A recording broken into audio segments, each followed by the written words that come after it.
What is up, YouTube, and happy Thanksgiving to all of my followers and subscribers here in the United States. And we've had an Arrow episode here, pretty much set around Thanksgiving. It's kind of surprising that they've put this show on Thanksgiving, because from my experience with United States TV is the fact that a lot of my favourite shows have always been impacted by Thanksgiving, such as Lost and things like that. But here, it actually hasn't, although there hasn't been an episode of Riverdale for some reason on the UK Netflix. I'm not sure what's happening there. But this is one hell of a holiday episode. This is a stacked episode. Usually we have some kind of cliche, cringy thing following around the whole team getting around for a nice Thanksgiving dinner and then off to Black Friday. But here we actually have something else, and the episode is cold. So we get the we get the FBI agent Samantha, who has been hounding poor Oliver for absolutely ages. And, well, she finally succeeds in getting him properly, fully arrested here in front of William, which, that's harsh, man. After we have Felicity actually be hounded by the media as well, and she says that the Flash is more her type, which, you know what, I'm inclined to agree, considering the fact that originally when I was watching when I first started, I caught up with the Flash, I was like, hold up, is Felicity gonna get with Barry Allen? That'd be weird, wouldn't it? That'd be a strange sort of relationship. But no, that isn't, obviously, that's not what we got at all.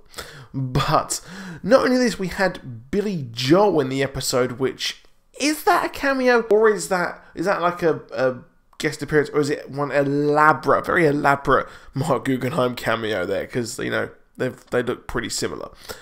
But we have Billy Joel, we have Cayden James as well. I have to say, I'm not really a big fan of the Black Siren. I'm not really a big fan of Laurel either.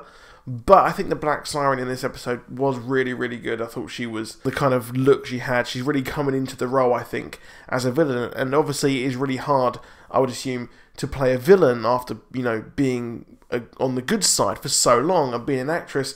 You've got to literally play an evil version of the character you've been playing for years. And now Quentin Lance finally knows that she is in town. But poor old Oliver has actually been arrested. And, well, it's kind of weird that it's just literally, there's no process. It's literally, straight to getting him into that pre-trial thing as well. Just really weird how it was just so rushed, which was really, really odd.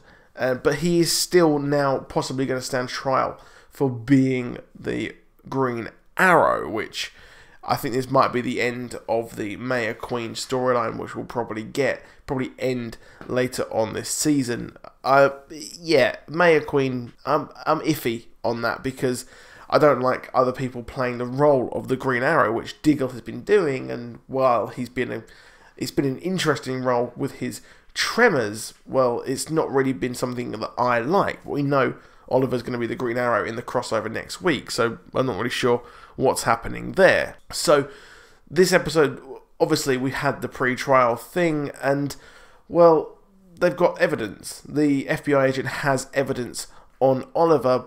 Now, I'm going to throw it out there that possibly this evidence has actually just been given to them by Cayden James. I think, obviously, we had the picture of his face, which we found out was doctored, and I think that maybe he's actually given more evidence as well to the FBI.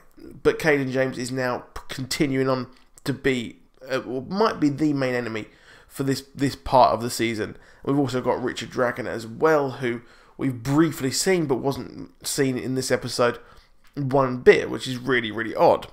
But Cayden James is the enemy. He wants to make his bomb, which we find out, well, isn't actually happening. It's a complete dud. However, he has a real bomb as well.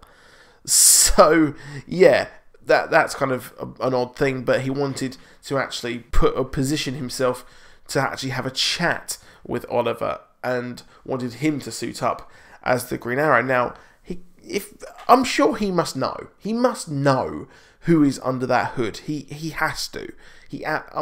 I'm sure of it.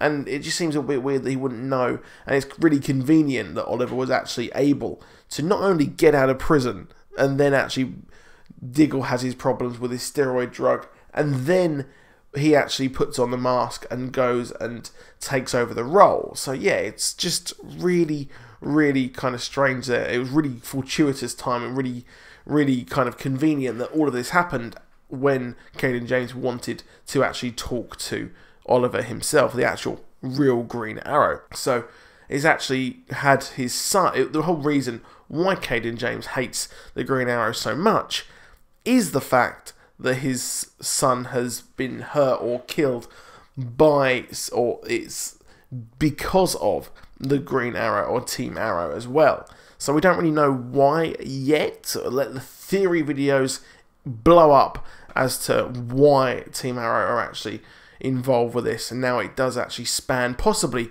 before last season as well, because I don't think he liked the Green Arrow before the whole thing with Felicity teaming up with Helix as well.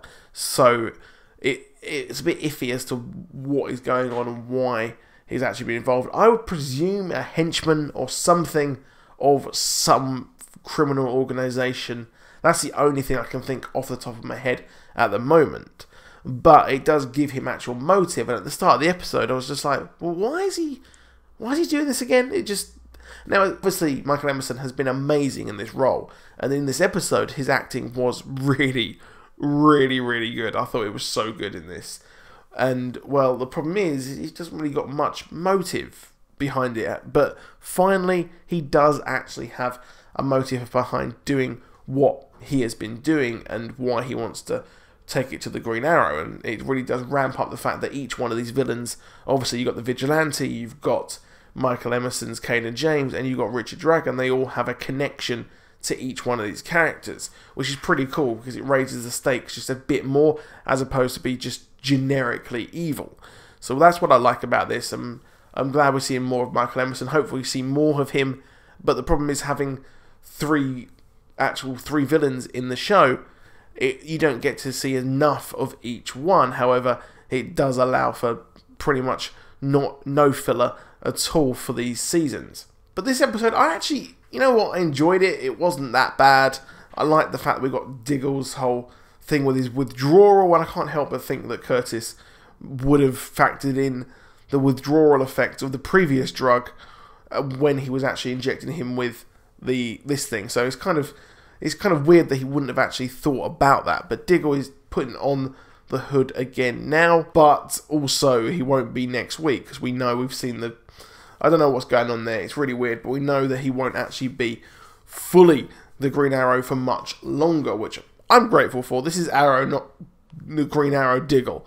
So it's not something that I personally enjoy, and I prefer Oliver being the Green Arrow, and I want him to not be the mayor so we can focus on him being Green Arrow full time, which I understand you want to have the whole arc of him being a good father, but at the same time it's also Arrow, not someone else being Arrow. But that's just me. I mean, a lot of people might actually disagree with it and actually enjoy that angle, but for me it's like Wally West taking over the Flash on the Flash TV show. It's not something I personally want to see at all, and even if just for 5 or 6 episodes, it's not something I wanted to, which is why I was worried when Wally West was actually shown to be in the red suit.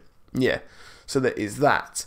But this episode was cool overall. I actually did enjoy it. We've got a brand new police station as well for the police force, which can't really do anything. Same as Central City Police. They can't really take down anyone, so, apart from arrest the vigilantes, who are actually the only ones fixing and solving all the problems in these cities. So yeah, as well, Cayden James has also screwed over the vigilante bill for Oliver as well.